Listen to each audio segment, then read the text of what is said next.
রাজধানীর পূর্ব শেওড়াপাড়ার বিএএফ শাহীন হাজী আশরাফ স্কুলের গলিতে গত 4 দিন ধরে বন্ধ রয়েছে গ্যাস সরবরাহ। এতে ভোগান্তিতে পড়েছেন 20 থেকে 25 হাজার পরিবার। সেখানকার ভোগান্তির খবর জানাতে সরাসরি যুক্ত হচ্ছি সহকর্মী সাইমুম জান্নাত প্রভার সঙ্গে। প্রভাত, 4 দিন ধরে গ্যাস বন্ধ কেন? যে এখানে কিন্তু যারা বাসিন্দা রয়েছেন এখানে প্রায় 20 থেকে 25 হাজার পরিবারের বাস, এবং আমরা এখানে এসে জানতে পেরেছি যে বিগত 5 দিন ধরে কিন্তু এখানে গ্যাস সরবরাহ বন্ধ রয়েছে এবং ভোগান্তিতে পড়েছেন এখানকার যারা বাসিন্দা রয়েছেন তারা। আমরা দেখতে পাচ্ছি যে রাস্তার উপরেই কিন্তু চলছে রান্নার কাজ।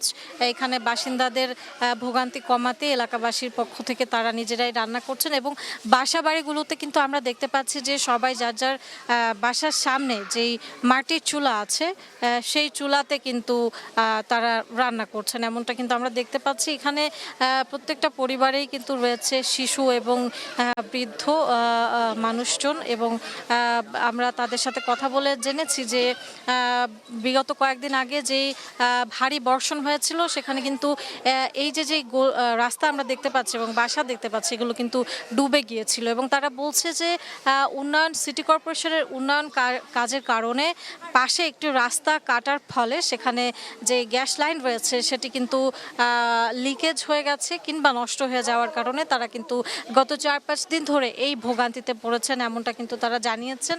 আমরা এখন কথা বলবো একজন বাসিন্দার সঙ্গে, জানবো যে আসলে ওনাদের কেমন চলছে।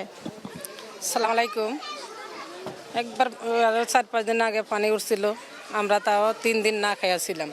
পরে একজন আইসা আমার ঘরে খাবার দিছে, আমরা খাইছি।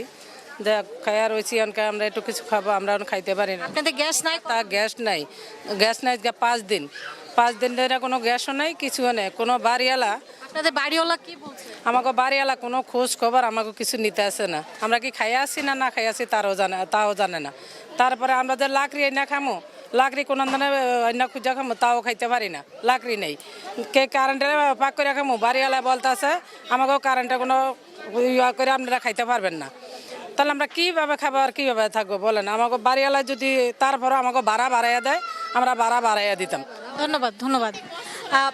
শশী, আমরা কিন্তু কথা বলছিলাম একজন বাসিন্দার সঙ্গে, এবং আমরা জানতে পারলাম যে এখানকার যারা বাড়ির মালিক রয়েছেন তারা কিন্তু এই বাসিন্দাদের ইলেকট্রিক চুলাতে কিংবা অন্যভাবে রান্না করার বিষয়ে কিন্তু তারা কোনো সাহায্য করেন না, এবং কিছু কিছু বাড়ির মালিকেরা তাদেরকে সেখানে রান্না করতে দেন না নিজের ঘরেই। শশী, এই ছিল এখনকার মতো পূর্ব শেওড়াপাড়া থেকে গ্যাস লাইন সরবরাহ বন্ধের ভোগান্তির খবর।